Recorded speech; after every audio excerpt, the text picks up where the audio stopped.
Iniciando a conversa de redação, participação do Eduardo Costa, do Malco Camargos, do Ricardo Kertzmann e da Rita Mundim.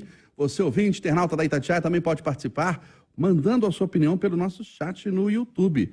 Faça a sua inscrição, viu? Ative as notificações, dê o seu like, participe do nosso chat, mande a sua opinião para a gente compartilhar aqui. São 549 mil inscritos no nosso canal, hein?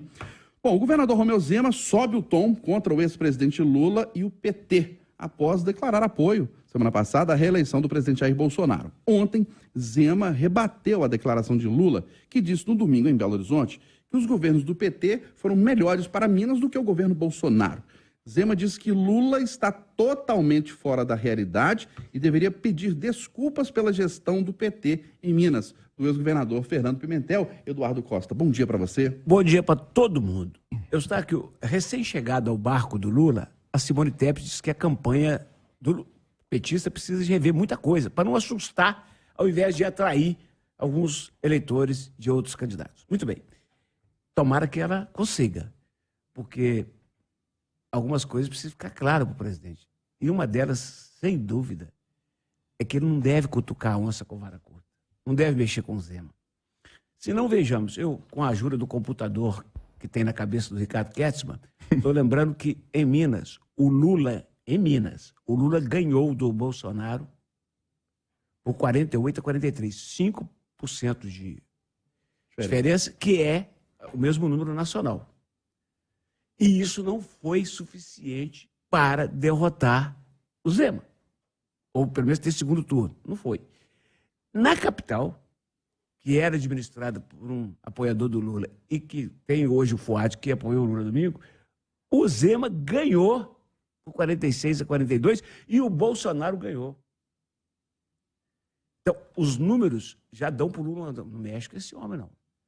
Mas aí o Zema vai ficar lembrando, enquanto houver campanha, que o PT não fez a transferência obrigatória para os municípios do IPVA, do ICMS, do Fundeb, não fez a transferência das verbas da saúde, e que o Zema está pagando, inclusive, o fundo judiciário para o Tribunal de Justiça. Isso tudo.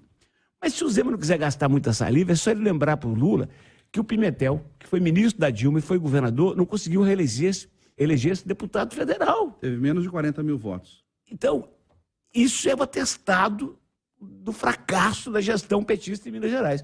Então, para que cutucar o Zema com vara curta? Vai fazer a campanha e arrumar voto, sabedor de que o homem tem um arsenal contra ele. Não cutuca, não mexe com quem está quieto. Você concorda, Malco Camargos? E essa subida de tom do governador Romeu Zema contra o ex-presidente Lula, depois das declarações de domingo? Bom dia. Bom dia. Zema está no seu papel de tentar defender o candidato que se aliou ao segundo turno. Mas Zema esquece que é cada macaco no seu galho. Zema não se mostrou um bom transferidor de voto durante o primeiro turno. É sempre bom lembrar. Bolsonaro teve menos voto do que ele. O candidato Felipe Dávila a presidente teve um desempenho pífio aqui no estado. Zema criou, inclusive, um nomezinho, uma contração chamado Zemaro, que era para apoiar o seu senador, que ficou em terceiro lugar na disputa, sem contar o Partido Novo, que não fez nenhum parlamentar na Câmara dos Deputados e diminuiu a sua bancada da Assembleia Legislativa. Ou seja, não podemos misturar alhos com bugalhos. Fernando Pimentel não foi o bom governador. O resultado está aí, 37 mil votos só. Foi punido pelos mineiros. Mas Lula não comparou, não foi o governo Fernando Pimentel com o governo Zema. Lula comparou o governo Bolsonaro com o governo dele. Então o Zema trouxe o subterfúgio para tentar comparar o que não estava sendo comparado naquele momento. Porque ele sabia que a vantagem era grande para ele quando compara o governo dele com o governo Fernando Pimentel. Agora, os mineiros compararam sim o governo do Bolsonaro e o governo Lula. E fizeram a escolha dando a liderança para Lula no primeiro turno. E para você, Ricardo Kertzmann, a sua avaliação sobre essa troca de farpas, sobre a subida de tom do governador Romeu Zema. Bom dia. Bom dia, Eustáquio. Bom dia, amigos ouvintes. Eu vou concordar com o que o Malco acabou de falar. A comparação que o ex-presidente Lula fez foi entre a gestão dele, e ele apresentou um monte de números de realizações que ele disse que foram feitas em Minas Gerais, contra o que ele disse também que não foi feito em Minas Gerais pelo presidente Bolsonaro. Agora, temos que dar razão para o governador Zema, né? Porque negar a tragédia que foi a administração do PT, A tragédia que foi o ex-governador Pimentel aqui em Minas Gerais é negar que o sol nasce todas as manhãs. Foi uma destruição, e esse rastro dessa destruição vai permanecer por décadas aqui ainda.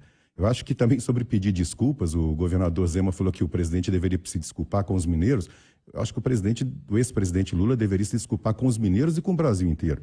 Porque ele criou e emplacou a ex-presidente Dilma Rousseff, que fez um governo desastroso, tirou o país numa recessão de 3 anos, que foi a maior recessão de um país em período de paz. Então, acho que as desculpas estão mais sobre isso. Eu queria só pegar um ganchozinho no que o Eduardo falou, sobre a performance do presidente Bolsonaro, ou melhor, sobre a não performance do ex-presidente Lula em Belo Horizonte. Havia comentários no meio político, Eduardo, que o ex-prefeito Alexandre Calil estava servindo como uma verdadeira âncora para a candidatura do Lula aqui em Minas, né? E isso acabou se traduzindo como realidade. As pesquisas davam uma margem, uma vitória para o ex-presidente Lula muito maior do que foi. E talvez a imagem do ex-prefeito Alexandre Calil tenha atrapalhado bastante. Todo mundo deve se lembrar daquele episódio que ele ameaçou atirar um rapaz, um jornalista do interior de Minas, pela janela porque fez uma pergunta. E a prova disso é que na capital, onde ele jactava-se de ter feito um brilhante mandato, de ter altíssima popularidade, o presidente Bolsonaro bateu, eleitoralmente falando, obviamente, no ex-presidente Lula. Então me parece que Calil acabou servindo como uma verdadeira âncora nisso tudo. Algum ponto, Eduardo? Não, toca o barco. E para você, Rita Mundim, tem um certo e um errado nessa troca de farpas? Bom dia para você, mais uma vez. Bom dia, Eustáquio, bom dia a todos. Falta contextualização, sempre falta contextualização. As coisas vão acontecendo e vão formando uma história. Então, eu gostaria de lembrar que, em 7 de abril de 2018, o presidente Lula foi preso. E quem estava no poder era o partido dele, né, na época em que houve o impeachment em 2016, e ele corta, é como se o Brasil não existisse no governo Dilma. E foi uma sucessão de erros, de escolhas políticas que levaram o Brasil à maior crise econômica da história. E aqui, eu lembro, eu estava no evento da FIENG, agora, né, na semana passada, e o governador Zema, ele explicou por que ele deu aquele tapa na mesa. Segundo ele, foi a indignação. E realmente, o que deixa as pessoas confusas, loucas e perdidas é a dissociação entre o discurso e a fala. Isso é uma prática do PT. Então, o discurso social ele é muito bonito, mas aonde estão as entregas sociais? A última entrega de um governo petista foi o desastre da Dilma. Foi a maior recessão econômica, como disse o Ricardo, em tempos de paz. Então, quando o governador Zema sobe o tom, ele está demonstrando a indignação e está chamando as pessoas para conhecerem ou para chegarem mais próximo da verdade, da prática. E a verdade da prática no social. E é bom lembrar que o governo Bolsonaro, com o qual Lula se diz, né, está comparando aí, foi um governo que assumiu e enfrentou uma pandemia sem falar na tragédia de Brumadinho, e Minas já tinha passado pela tragédia de Mariana, e eu gostaria que qualquer mineiro que estiver aí nos escutando, mande agora para Itatiaia qual a lembrança que esse mineiro tem de alguma obra. Se a gente for na Bahia, a gente vê as obras do governo petista, mas eu queria ver as obras do governo federal em Minas. Se alguém tiver notícia, por favor, nos ajude aí com a memória. Então, gente, vamos contextualizar. O governo Bolsonaro passou pela tragédia de Brumadinho, pela crise da Argentina, que era o nosso maior parceiro comercial no Mercosul, passou pela maior crise sanitária que a humanidade já conheceu, pelo Covid-19, e enfrentou a guerra da Ucrânia. Então, governar em tempos de paz é fácil. Falar também é fácil. E como o Zema, eu também demonstro uma certa indignação entre a diferença do discurso e da prática.